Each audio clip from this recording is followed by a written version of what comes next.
Hi, my name is Jay, and welcome to my Tea Time YouTube video. Today, I brought forth my husband. His name is Gary White. How you doing? My name is Gary White, founder of Tasty Lens Productions. You're gonna slide your own brand in there? This is my YouTube. Anyways, so guys, we're going to be talking about infidelity. Me and my husband, we've been married for 6 years now. 6 or 7. Yes. Y'all, we've known each other for like 8 years, so it's hard to keep up with the married part. But I've known this man since I was 16 years old, and he's my first boyfriend. And I'm not his first girlfriend. I think, what am I, your second or third? Second. No, I'm your third. I say second. What about? We're saying names here now, aren't we? All right, third. All right. Yeah, Okay. third. Okay. But yeah, we're high school sweethearts. So yeah, our first year of marriage was pretty rocky. Our first couple of years of marriage, like probably the first 4, was pretty terrible. But The first year was actually okay. It was like, towards the end, into the second, third. yeah. Well, First year was decent. yeah, and honestly, I feel like it was our children that kind of slapped us both to like reality that we can't keep playing games. But also, it was like our honeymoon stage was like basically the 4 years we've been together prior to marriage, you know? Yeah. So like when we actually got married, it wasn't really a honeymoon stage. We had already Yeah. we were seeing each other every day, really.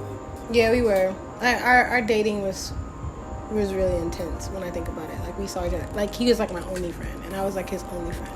I think that's really isolating though. Like Yeah. looking back, I really wish that we would have spent time with our own friends and created our own memories with our friends, and just been two perfectly happy people that just so happened to go together. But before we really dive into what we're supposed to be talking about, I want to talk about the tea. So I always put honey in my tea, and let's see, it is oh Jesus, guys, I'm just gonna pop it up on the screen. Y'all can figure it out. What'd you say? Acetate. I'm pretty sure that's not what it is, but it's a tabula rasa tea. That's the name of it. It supports balance to heart, compassion, attracts abundance, restores harmony. The ingredients in it are organic. Everything in here is organic, so I'm just gonna say it. Hawthorn, rose, chamomile, rosemary, saffron, tulsi, nettle, calendula, and lemon balm. Y'all, it's a herbal tea. I get it from my Sips by Pox. How do you like it? I like it. I like tea. I don't just drink coffee. Oh, that's a lie. He always just drinks coffee. Tea's okay. I ain't never seen him drink tea. I forced him to drink this tea. I guess I can talk about like how it happens. I don't know if this is like super helpful, but I hope it helps some couple out there. Do you want to talk about how it happens? Yeah, so I really want to start by saying that like none of these things, infidelity, financial issues, none of these things are avoidable. If it's going to happen, it's meant to happen. So none of these things we say are going to like help you stop infidelity from happening. It's more so if you're going through this, you can relate it to someone else. Yeah, and like there's light at the end of the tunnel, I guess, so to speak. When you're dating, when someone cheats, you're automatically like, I'm leaving that sucker, like, and that's perfectly fine. I'm all for that. If they ain't right for you and they be playing games while y'all are dating, then leave them. But that never really happened to us while we were dating. So like the infidelity thing literally started while we were married. And I don't know. I feel like when you're married, it's a different ball game. It's not as simple as I'm gonna up and leave you. You was playing games. I'm gonna up and leave. It's not the same.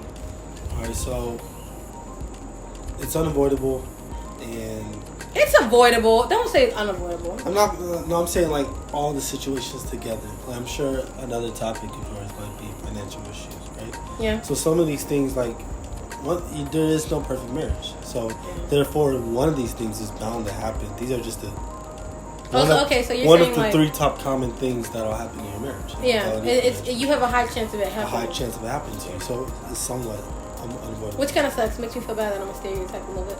Yeah. To me, it starts because like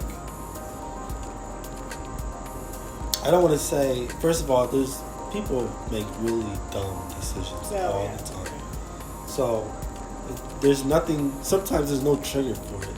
And to top it off, you gotta make sure, like, I want to say, like, with marriage isn't just like I said in my first tea time video. Marriage isn't just a boom, we're meant to be together, or it's gonna be happily ever after. It's like a constant, conscious decision to love somebody, and like some days you just don't feel like loving somebody, and sometimes in that low moment you can make really stupid decisions, and like that will then cause problems for when, like, you know, when you're in your high moment, you're like, this is my person, but you done made a dumb decision, and now it's affected your person, and now you both are now, like, in some way damaged.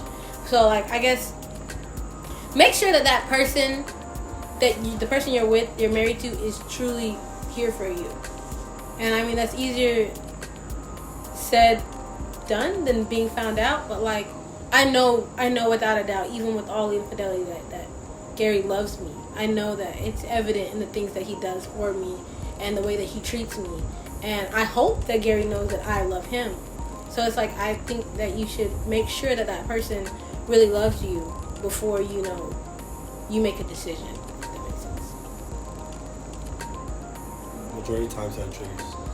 But you shouldn't always go to, it's me, the reason why. You know, people make decisions all the time.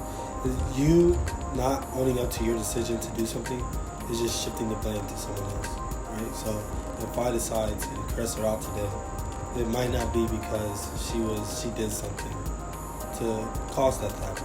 It could just be because how you feel that day. How I feel that day, yeah. Right? So, and you admitting that, you just have to take a step back and say, well, if I really love this person, I can't keep hurting this person.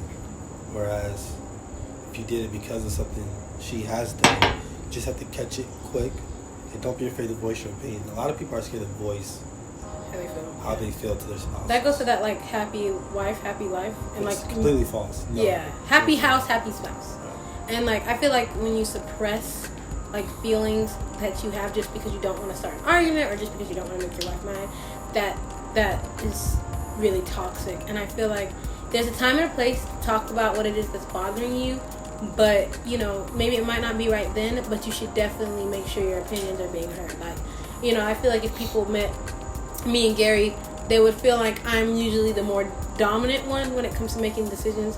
But in reality, Gary usually just takes more time to process. And like at night, you know, he'll be all like, okay, so like, this is why I don't like this, or this is why I do like this. And then after that, we'll come to a conclusion as to, like, you know, should we do this or should we not? But, you know, people would kind of shove Gary's opinion off in a typical stereotype marriage. And I feel like that caused problems. That makes, you know, Gary feel unheard, which then, you know, he might go somewhere else to find himself being heard, which isn't right. But, you know, make sure your partner is being heard, including yourself. So, like, just make sure you're being heard. Do you feel like it's the cheater who has the problem, or do you feel like it's the one getting cheated on? I know my mom, during our first couple years of marriage, I always would come back home a lot, and my mom would be all like, you left your husband, you know, like, don't you think that would make him wonder? And like, do you feel like it's up to me to make sure you don't cheat, or is it up to you? No, it's the cheater that's the problem. The cheater is absolutely 100% accountable for all the decisions that they made. A spouse, it's not up to a spouse but to make the person who cheated make the marriage work, right? Mm-hmm. You have a decision, just like the other person made a decision, to think about it, figure out if it's worth fighting for, or if it's, you know, or if it's just thrown away. But you 9 times out of 10, you should fight for something that you love. And if you end up wanting to leave after the first issue that pops up, you guys probably weren't. Yeah. But it's definitely.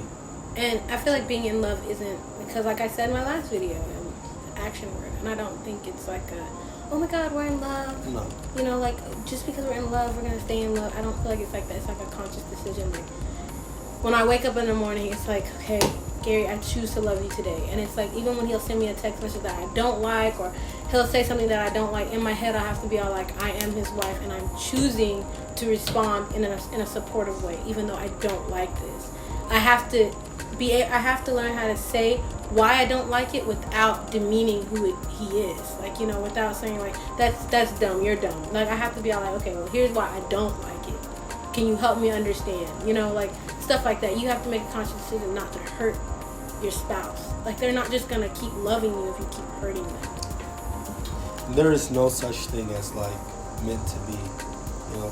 Yeah, no, like, soulmates don't exist. Soulmates do not exist. That is important for people to really understand. There is no such thing as finding a soulmate. If you really wanted to, you can connect with as many people as you want. Hands down. Hands down. I hate when people be all like, oh, no one gets me like him, and I'm just like, you're not soulmates. You love that person, but you're infatuated with him. You feel like you've made like this genuine connection with him or her, and you're just like, can't get enough of it. But in reality, you could make a connection with just about anybody. It comes down to you just fighting and wanting your relationship. You want that one, like you know, that person. I want that. That person is worth fighting for. So I'm gonna give all my attention to this person. Hence the reason why people divorce and find somebody else.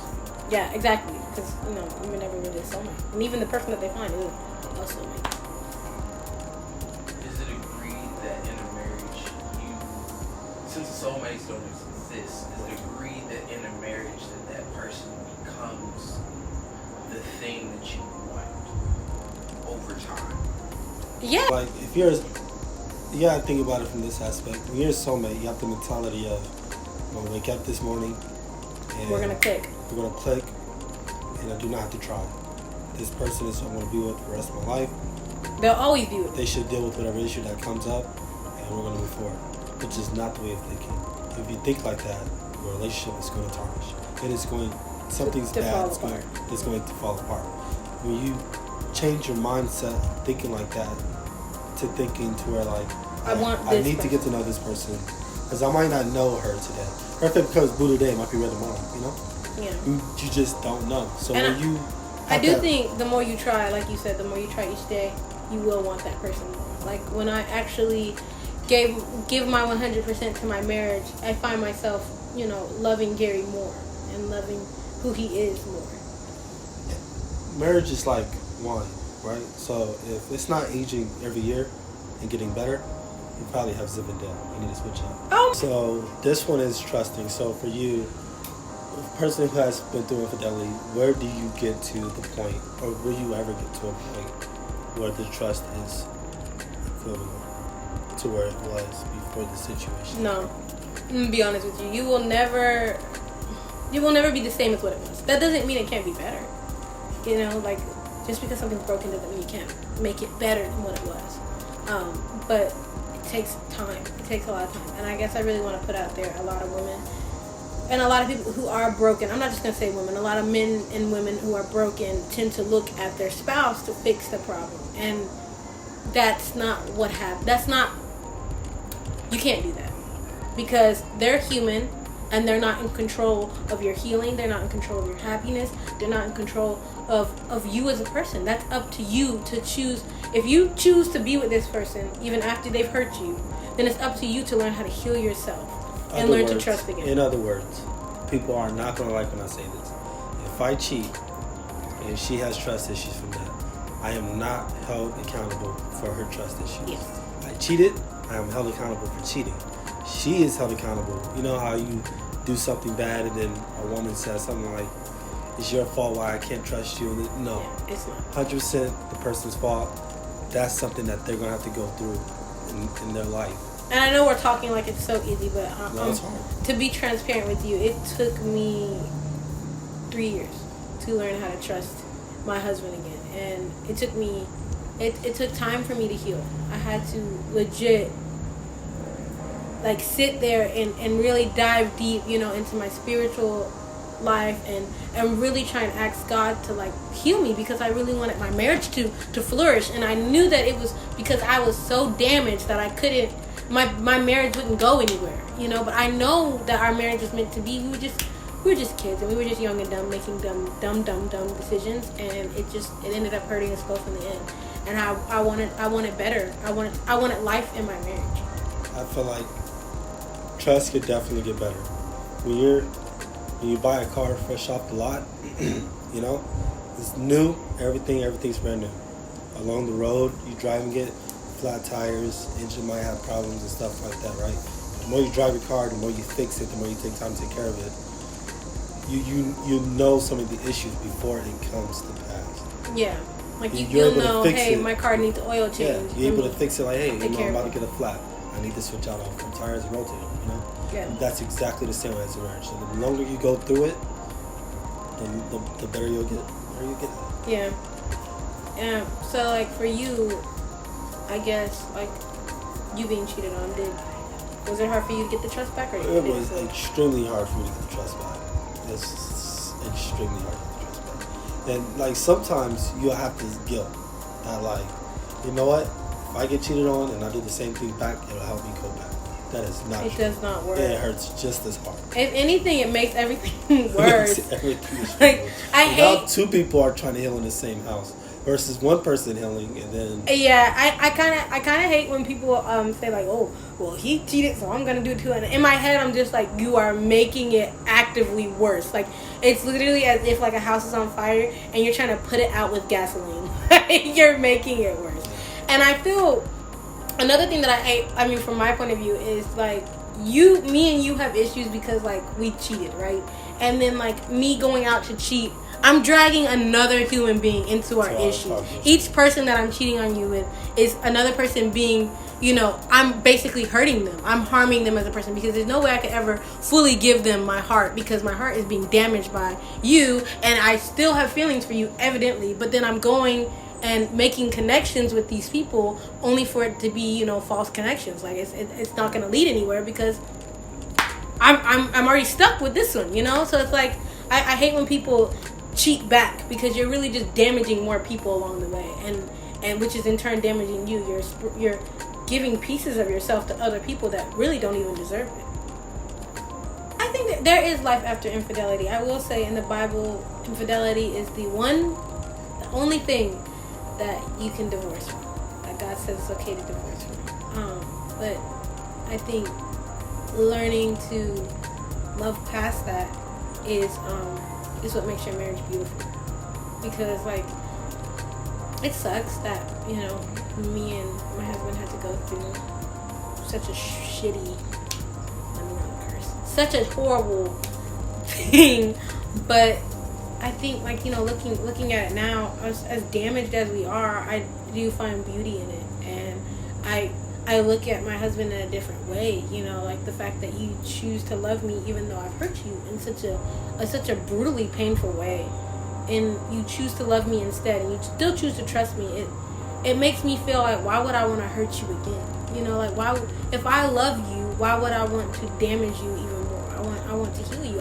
I can't necessarily heal him, but I want to cultivate whatever beauty that you have so that you can be the best version of you. And I'm hoping that you'll do the same so that I can be the best version of me. Yeah. And sometimes, like, I'm not condoning this at all, whatsoever. But, like, when you have this innocent